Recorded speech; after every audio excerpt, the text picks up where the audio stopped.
Welcome everybody to another exhilarating episode of Lockdown 23 in 1.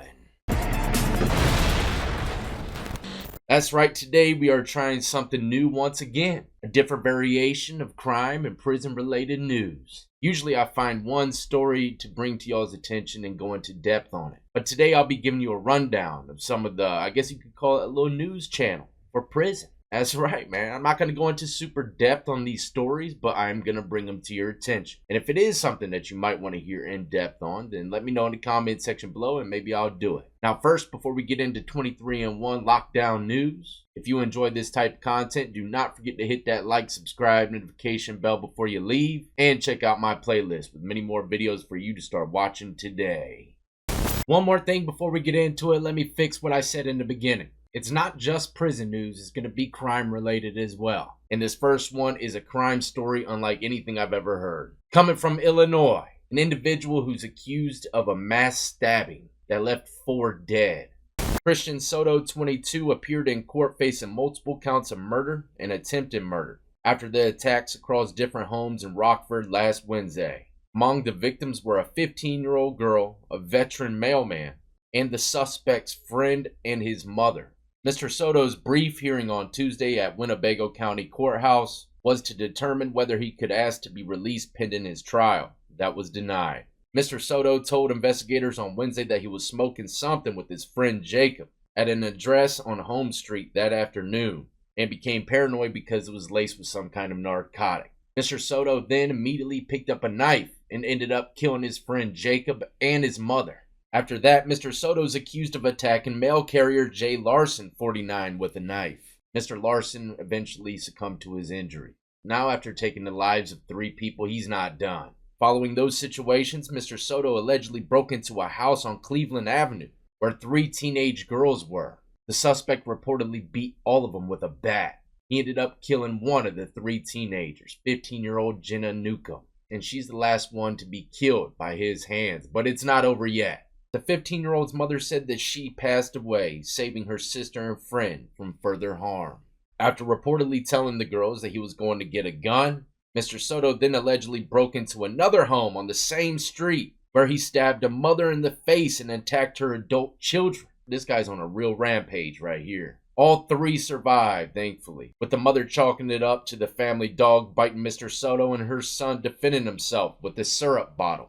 Crazy the things that could save your life, right?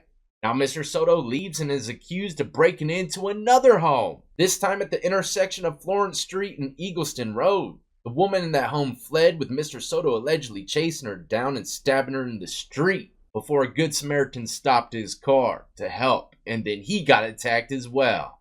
This is when police arrived and arrested the suspect. As Illinois has no cash bail system, after it was abolished in September 2023. I don't know if y'all remember me speaking about that, but offenders must appear before a judge to determine if they can be released without bond. And I think all y'all already know he's going to be sitting in there for a hot minute. And once again, my condolences go out to anybody involved in this wild situation. But that is the first crime story on Channel 23, Lockdown News. Now the next story brings us a little bit closer to the prison walls. Operation Skyhawk. Nothing good in the criminal system starts with operation. Officials arrested 150 people in Georgia. Operation Skyhawk was a months-long investigation into a multi-state enterprise involving civilians, inmates, and staff at the Georgia Department of Corrections. And y'all know I've been covering stories coming from the Georgia prison system for a long time now. If I were to bet it all, right now, as of right now, they probably have some of the most dirtiest correctional officers in the game. It says 8 department employees were among the arrested and were immediately fired, the governor said. And when the governor gets in the mix, those smoke clouds become unbreathable. Smoke clouds on this channel equals out to a lot of time. It says over 1,000 criminal charges for the suspects include contraband introduction, drug trafficking, and felons in possession of firearms, officials say. Many of the suspects will also face charges under the Racketeering, Influence, and Corruption Organization Act, which is the RICO. And really listen to the words in the title. Racketeer, Influenced, and Corruption Organizations Act.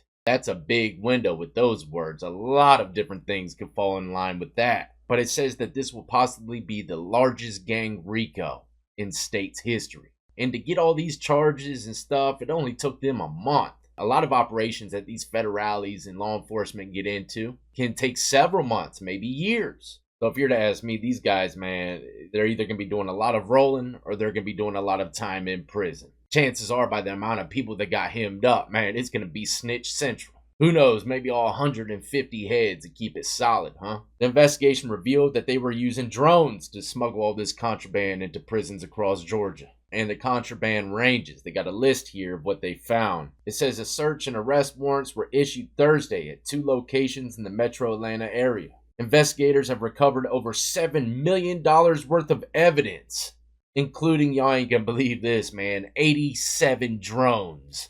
That's crazy. They had a whole fleet. Other than the drones, they found 22 weapons, 273 contraband cell phones, 180 civilian cell phones, 185 pounds of tobacco, 65 pounds of reefer, 51 pounds of disco biscuits, e-pills. Come on, man. I didn't even know people are still popping them jammies. 10 grams of the pure driven snow, and 90 various other pills. Man, oh man. That's probably why a lot of these guys, they don't care about doing life. They know that they're going to be enjoying themselves when they get in there with all those biscuits. But that's a wrap for story number 2. And if I were to guess, like I said, they arrested 150 people. How many of those 150 are going to roll on someone else? Possibly people that aren't even included in the 150. So it could go up. I don't know. Not to mention everything that's been going on with the whole Young Thug situation. Man, there's a lot of stuff going on in Georgia. A lot of RICOs, that's for sure.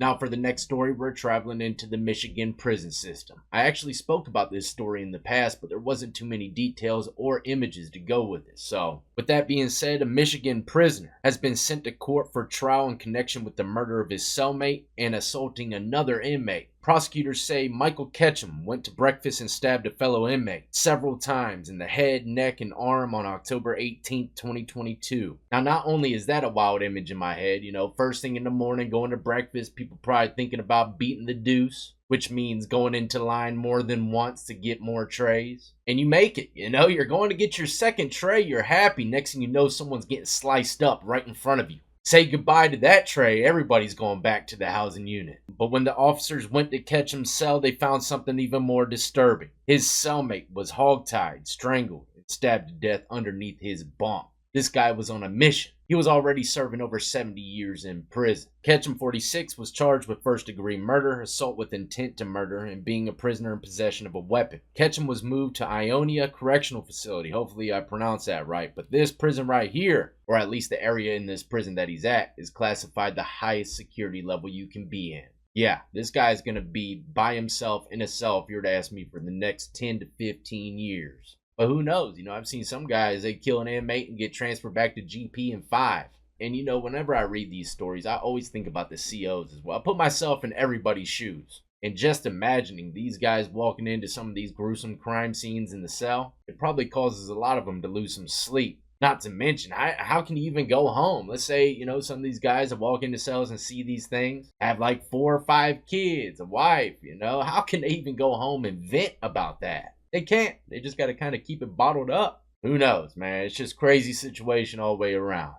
Now, the next story, we're traveling all the way to sunny Hawaii, where dreams and vacations come true. Not to mention a few little jail escapes. Every state has them. But I can promise you this is an escape unlike anything you've ever heard. Authorities in Hawaii released this updated photo of Matthew J. Ornelas, 33, who died on Thursday, March 28, 2024. But even though he was in jail, that's not where he ended up dying. Like I said, he escaped. Mr. Ornelas scaled the Kauai's Correctional Center outer perimeter fence. And hopefully I pronounced that right. I know all you linguists out there get triggered when I don't say Celtic right. Oh, I mean Celtic. Bro, look, sometimes my brain says words however it wants to say it. No matter if I know the correct pronunciation of a word or not. It just does what it does sometimes. I had to mention that because the day before yesterday, we were talking about like the Irish mob and stuff. And they said something about Celtic tattoos. But it's spelled with a C. My mind will always say Celtic. But back to this wild story, alright? After he jumps the perimeter fence and escapes, authorities found Ornelius on Kahoy Highway, approximately 100 yards northeast of the facility. In less than 10 minutes of escaping the facility, when they found him, he had serious injuries, what appeared to be from a hit and run. Picture that, right? I don't even know if that guy get in trouble if they catch him, but it's wild to think that one crime stopped another crime. So does that make that crime a crime? An ambulance took Ornelas to Wilcox Medical Center where he died early Thursday. He had been serving time as a minimum custody inmate for third-degree promoting a dangerous drug. It says correctional officers chased him, but lost him when he took a path through dense brush. A short while later, officers said they heard a loud sound from the roadway. Authorities said the vehicle that struck the inmate was dark in color and made a U-turn after hitting him before accelerating towards Kappa. I don't know exactly what that is, probably a surrounding town or county. No arrests have yet been made. Officials continue to investigate the hit and run. Let me know in the comments section below. Do you think that guy would be charged with some kind of crime?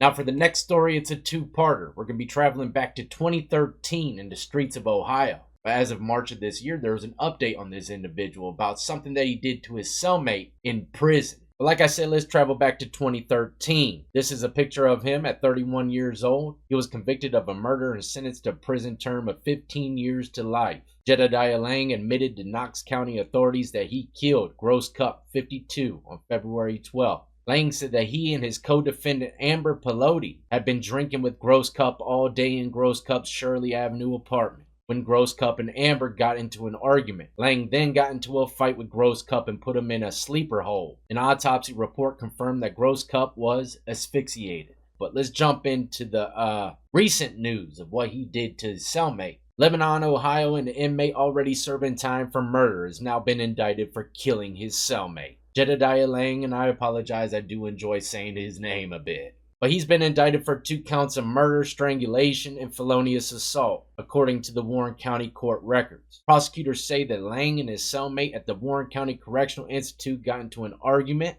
that escalated to Lang strangling his cellmate to death October 26, 2023. Although prosecutors haven't named a victim in Lang's case, the county coroner said in 2023 that an inmate, Cody Bartimus, died after he was strangled during a fight with his cellmate on the same date. So putting 2 and 2 together, I'm guessing that's how he made his way into this article. The coroner said that they think a towel was used and the suspect admitted to doing it. Lang has been locked up since November 13th for a murder case out of Knox County, which we already spoke about. His cellmate that he strangled, though, however, was in there for sex crimes against a minor. And just like many of y'all know, man, when you got those kind of crimes in prison, it's a toss-up depending on where you're doing your time, if you're going to make it out alive or not.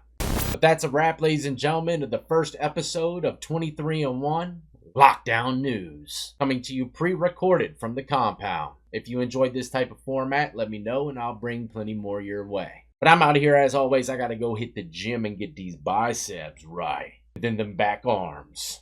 That's right, in prison, we don't call them triceps, we call them back arms. Get your pronunciations right. As always, though, y'all be easy, be safe, and more importantly than anything, stay free.